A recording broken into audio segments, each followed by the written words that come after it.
and that's why I coined the law of creation.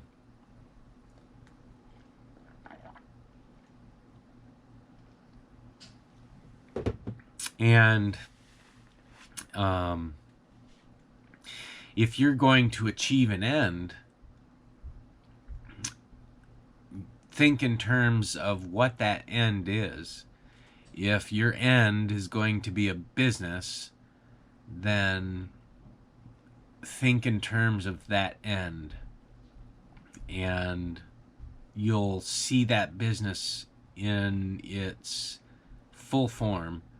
What does that business have? All of those things that that business has are things that must be created, and you are the creator.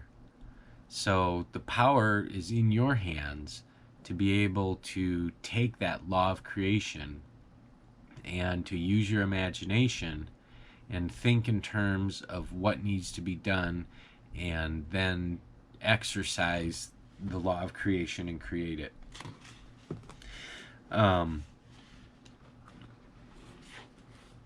Same thing goes when you discuss a plan. You are the creator. You're the master architect.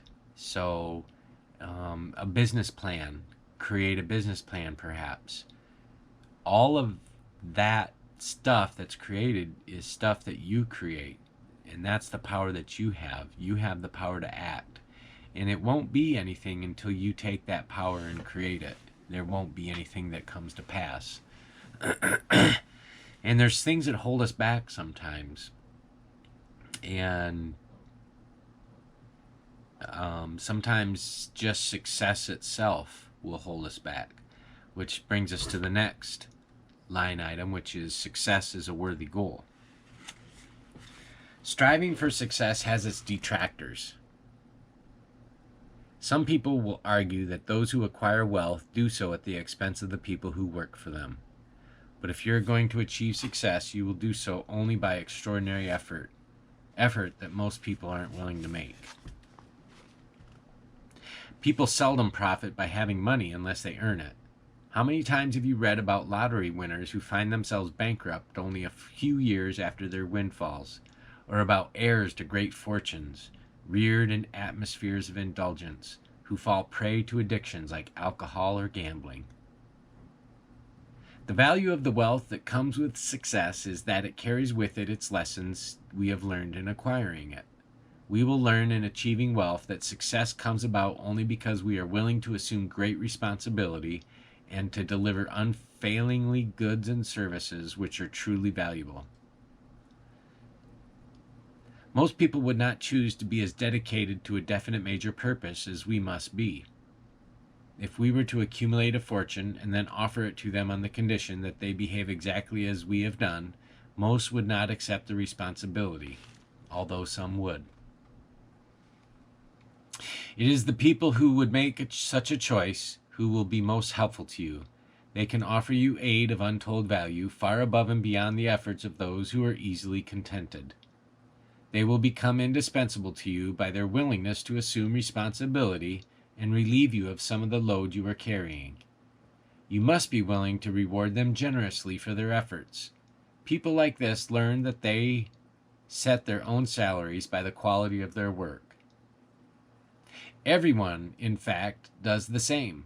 A person's salary is determined by the sort of service he or she renders, the quantity and quality of that service, plus the mental attitude under which it is rendered. If millions of people are struggling to get by on the salaries they earn, it is because their highest aim is only to hold the jobs that they currently have.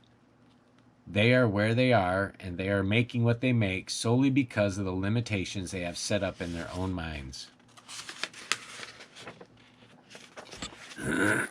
What about creating opportunity?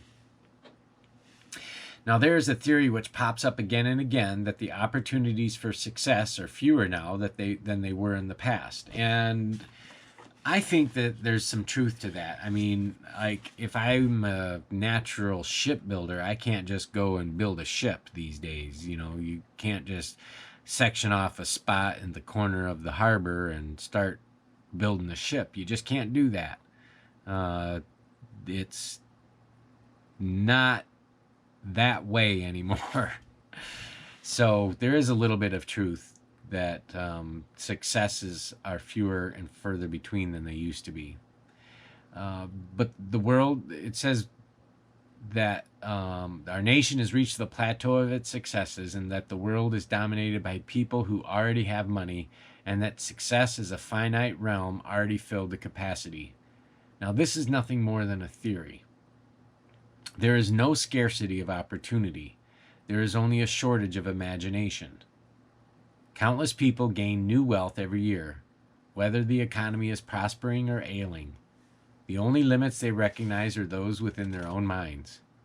Anyone who cries no opportunity is simply issuing an alibi for his or her own unwillingness to assume responsibility and use imagination.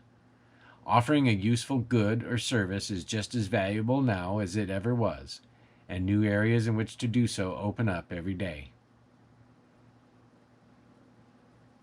Now consider Home Depot, which stood the idea of the corner hardware store on its head by offering a huge selection of items at low prices.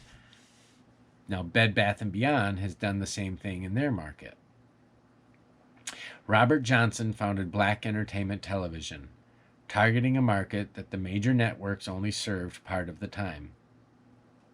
All these were unusual ideas in their time, yet they have been enormously successful in areas no one would have imagined a decade prior. There's a story about a congressman around the turn of the century who wanted